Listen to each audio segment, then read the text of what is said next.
आप cancer patient हैं और कीमोथेरेपी यानी कैंसर ट्रीटमेंट चल रहा है और आप एंटी कैंसर ड्रग्स यूज कर रहे हैं जिसकी वजह से आपको नोजिया और वोमिटिंग की फीलिंग इंड्यूस हो रही है, तो उस कंडीशन में इसे प्रिस्क्राइब किया जाता है। अस्सलाम वालेकुम friend, welcome to my YouTube channel ज़ियामिन गोज। और आज हम जिस मेडिसिन का रिव्यू करने जा रहे हैं उसका नाम है ज़ोफ्रान। ज़ोफ्रान इंजेक्शन और टैबलेट की फॉर्म में 4 mg और 8 mg की पोटेंसी में अवेलेबल है और ये ग्लैक्सोस्मिथक्लाइन की एक प्रोडक्ट है। अगर इसके एक्टिव इंग्रेडिएंट की बात की जाए तो वो है ऑन्डेंसेट्रोन। ऑन्डेंसेट्रोन जो कि एक highly selective serotonin 5-HT3 receptor antagonist family से बिलोंग करती है और यूज होती है as an anti emetic medication और ट्रीट करती है nausea and vomiting which is induces by cancer chemotherapy, radiation therapy और सर्जरी।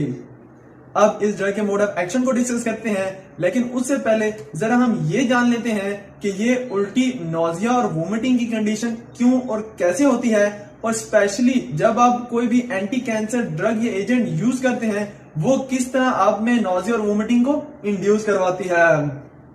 तो अब जब आप कोई भी एंटी कैंसर ड्रग, साइटोटॉक्सिक या कीमोथेरेप्यूटिक एजेंट जैसा कि सिस्प्लाटिन वगैरह यूज करते हैं तो वो आपके जीआईटी ट्रैक में एंटर होता है और उसके बाद इस एंटी कैंसर ड्रग एजेंट के जो मॉलिक्यूल्स होते हैं वो आपके स्मॉल इंटेस्टाइन तक पहुंचते हैं जहां वो एक्ट करते हैं इंटेरोक्रोमैफिन सेल्स पर। ये इंटेरोक्रोमैफिन सेल्स असल में इंटेरो एंडोक्राइन, न्यूरो एंडोक्राइन और मैकेनोसेंसरी सेल्स होते हैं जो कि आपके डाइजेस्टिव ट्रैक की एपिथेलियल लाइनिंग सरफेस पे मौजूद होते हैं, जहां वो हेल्प आउट करते हैं आपकी गैस्ट्रो इंटेस्टाइनल रेगुलेशंस को और इंटेस्टाइन की जो सिक्रीशंस हो रही होती है और इंटेस्टाइनल मोटिलिटी होती है उनको रेगुलेट करते हैं। और यही ईसीएल सेल्स असल में इक्विप्ड होते हैं कीमो रिसेप्टर सेल से, जहां वो रिकॉग्नाइज करते हैं केमिकल सिग्नल्स को। तो अब जब आप कोई भी एंटी कैंसर ड्रग या एंटी कैंसर एजेंट यूज करते हैं तो उसके जो मॉलिक्यूल होते हैं वो इन कीमो रिसेप्टर से जाके बाइंड हो जाते हैं, जहां वो स्टिमुलेट करते हैं आपके इंटेरोक्रोमैफिन सेल्स पर, और जब इंटेरोक्रोमैफिन सेल्स एक्टिवेट हो जाते हैं तो वो रिलीज करते हैं एक न्यूरोट्रांसमीटर सेरोटोनिन को, जिसे हम 5-हाइड्रोक्सीट्रिप्टामाइन या 5-HTP कहते हैं। ये सेरोटोनिन या 5-HT रिलीज होने के बाद हमारे सेंट्रल नर्वस सिस्टम के दो इंपॉर्टेंट सेंटर्स पे एक्ट करता है, एक वोमिटिंग सेंटर और दूसरा कीमो रिसेप्टर ट्रिगर जोन, जो कि फर्दर इंड्यूस करता है आप में इमिसिस को और जनरेट करता है एक वोमिटिंग रिफ्लक्स को,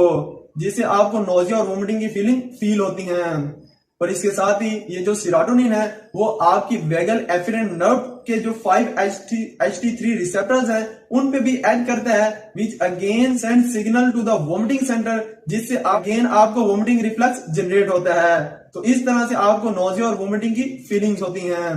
मगर जब आप ये ड्रग ऑन्डेंसेट्रोन यूज करते हैं जो कि एक highly selective serotonin 5-HT3 receptor antagonist है जो कि सिलेक्टिवली बाइंड होती है इन 5-HT3 रिसेप्टर से और इनकी एक्टिविटी को इनहिबिट करती है, और फर्दर जो सेरोटोनिन रिलीज हो रहा होता है उसको भी इनहिबिट करती है, जिससे आपको नोजिया और वोमिटिंग की फील्स नहीं होती।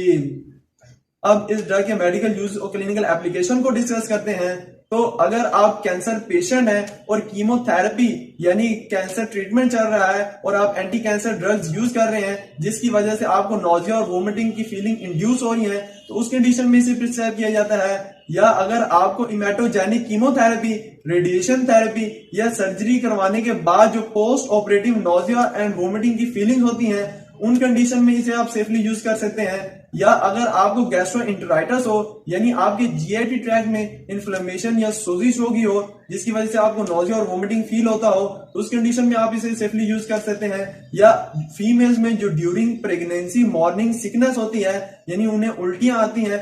और अगर ये कंडीशन एक्सट्रीम हो जाए और बहुत फ्रीक्वेंटली उल्टियां या नोजिया और वोमिटिंग होती हो जिसे हाइपर इमिसिस ग्रेविडेरम कहते हैं, तो उस कंडीशन में इसे प्रिस्क्राइब किया जाता है। या अगर आपको साइक्लिक वोमिटिंग सिंड्रोम हो या इन शॉर्ट किसी भी वजह से आपको नोजिया और वोमिटिंग की फीलिंग्स होती हो तो उस कंडीशन में आप इसे सेफली यूज कर सकते हैं।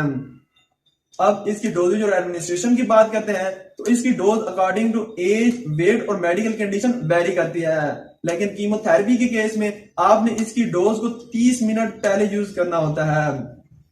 अब अगर इसके साइड इफेक्ट्स की बात की जाए तो इसके मोस्ट कॉमनली साइड इफेक्ट्स में हेडेक होना, ड्राउजीनेस का होना, डिजीनेस होना, आपको फ्लैचुलेंस, एब्डोमिनल पेन और कॉन्स्टिपेशन का होना कॉमन है। तो अगर आपको मेरी ये वीडियो अच्छी लगी हो तो मेरी सपोर्ट की अप्रिशिएट जरूर कीजिएगा। अपना और मेरे यूट्यूब चैनल का जरूर ख्याल रखिएगा। अल्लाह हाफिज।